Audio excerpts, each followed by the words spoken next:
Really? That's the question?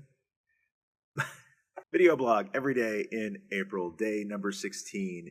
Today's question is, what's your favorite book? And I'll give you the same answer that I give the preschool students who I do Shabbat with on Friday mornings. My favorite book, by far, is the Torah. Big surprise, right? There are a lot of more modern books that have helped me out a lot. I'll mention Keith Ferrazzi's Never Eat Alone. I'll mention Dr. Susan Wolf's Meaning in Life and Why It Matters. Peter Berger's The Heretical Imperative.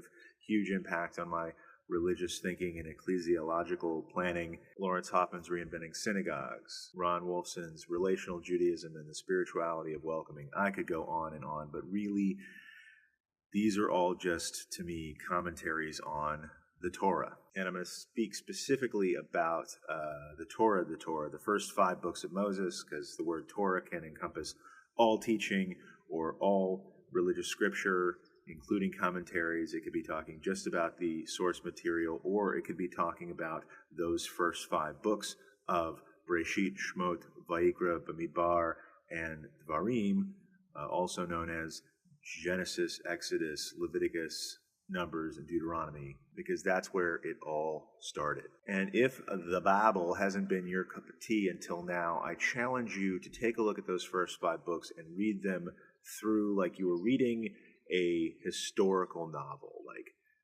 a historical novel that covers a number of generations. I haven't read a lot of those except for the Torah, but I'm going to guess Gone with the Wind, Dune, that's a good one. Okay, so I'm not that well read. Some of T.C. Boyle's stuff that covers the single narrative across multiple generations.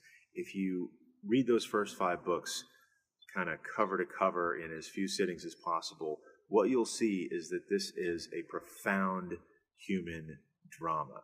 There are good people put in bad situations. There are bad people set up in pretty good situations. But all of these characters, save one, are human.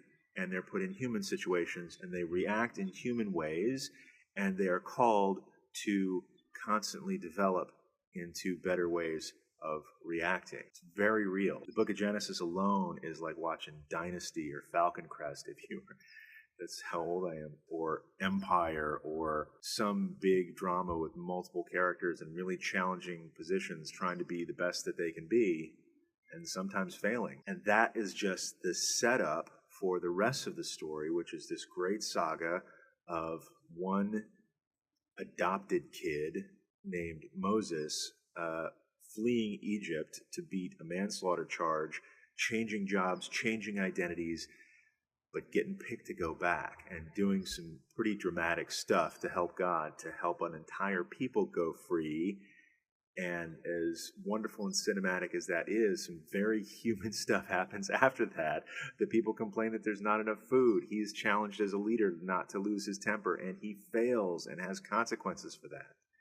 And it's just this huge, sweeping drama with calls along the way toward holiness, toward self-improvement, toward being nice to each other, toward empathy based on our experiences. It's all in there. And so whatever you're reading now, Game of Thrones has nothing on this stuff. Not so many dragons in the Torah, so if dragons are your thing, so read about dragons, read the Torah, go back and read about dragons. But I guarantee you, if you read this thing through, it's going to give you additional perspective on life. It's going to fill in gaps in cultural literacy, just new references that you thought were Shakespeare, actually from the Bible, just like some people think that there's stuff from the Bible that's actually from Shakespeare.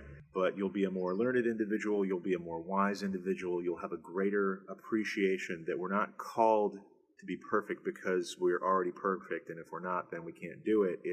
There's a call to holiness and to self-improvement specifically for people who are deeply human, facing deeply human lives and situations. That's why Torah is my favorite book. I highly recommend it.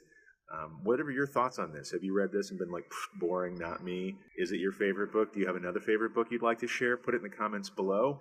And until tomorrow, read about dragons, read the Torah, go back and read about dragons. Peace out, my holy friends.